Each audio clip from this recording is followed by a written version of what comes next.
On to the exercises. We'll be using the college data set, so I'm going to reread it in right here. Number 1, filter the college data frame for states that have more than 500,000 total undergraduate students. All right, so we're going to use the filter group by method here. We need a custom function.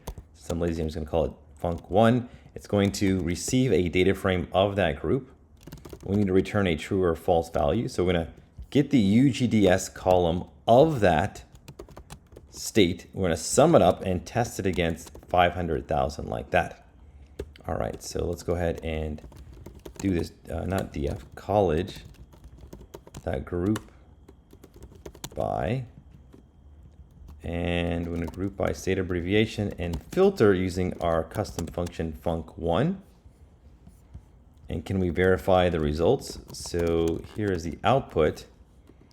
And then to verify, we'll group by state abbreviation. We'll get UGDS and do dot sum. So all of these need to have more than 500,000, and it looks like that is the case.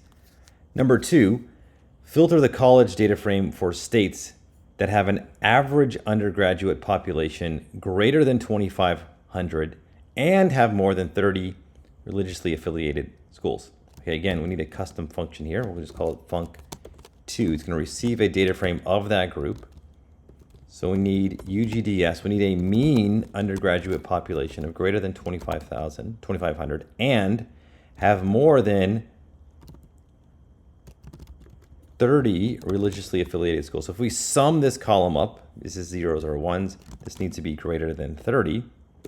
And again, we will just overwrite or just use C2 for college 2, and we'll go college.group by state abbreviation dot filter func2. So we can't see this result very easily. All right, so we got nothing in return. So you might be wondering what is happening. Well, let's go ahead and see, do any of them meet this criteria? So we do college.group by state abbreviation dot ag, and we'll say average UGDS equals UGDS. There might not be any that meet this criteria. And num religious affiliation,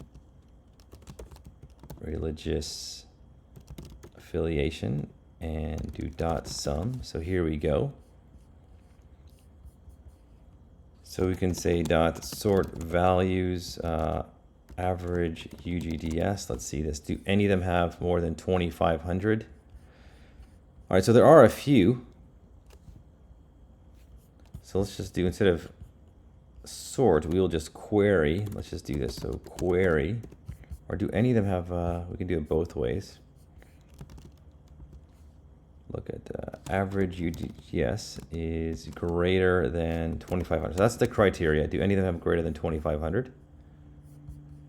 And we could say and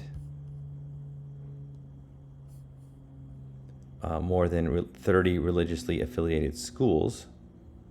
Oh, I see my problem. I don't have a return statement here. Okay, there we go. So it was actually some. And so now I can look at this. Let's do C2. That's the data frame that I just returned. All right, so all of these should have more than 2,500, which looks good, and more than 30 religiously affiliated schools. All right, good. So it could have been nothing over here, but I forgot my return statement, which just returns none, which is evaluated as false. So all of them did not get returned. So that's a very common mistake in Python, forgetting your return statement in a function. All right, number 3.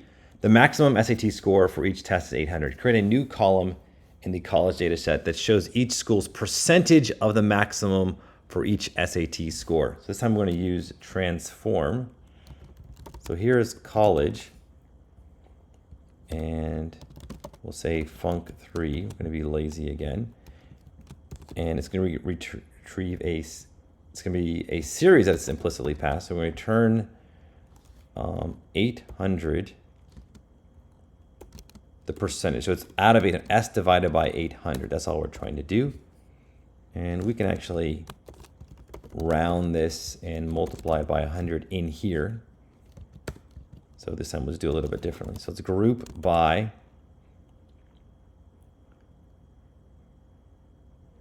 okay, so we actually do not need a group by here. So this is not by any state. It's just saying the percentage of the total.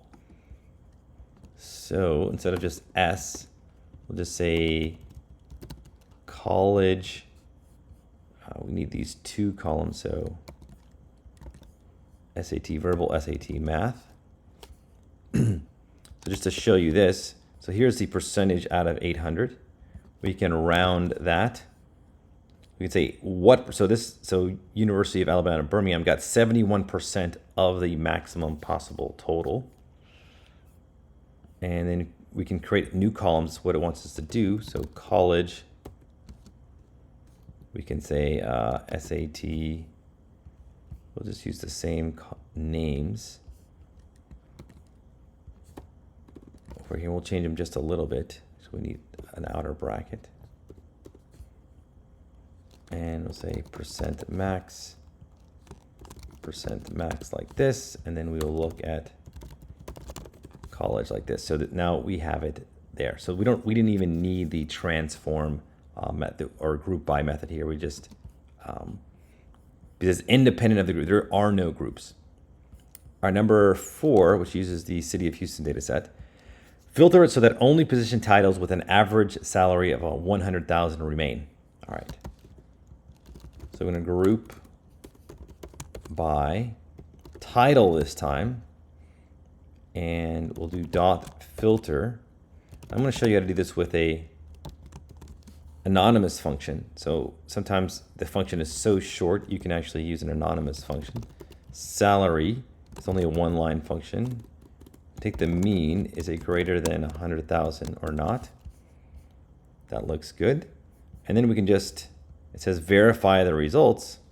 So now we'll take this and group by title and do salary and do dot mean. All of these should be greater than 100,000.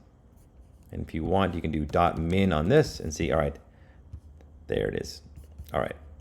Number 5, filter the employee data set so that only position titles with at least 5 employees and an average salary of 80,000 remain.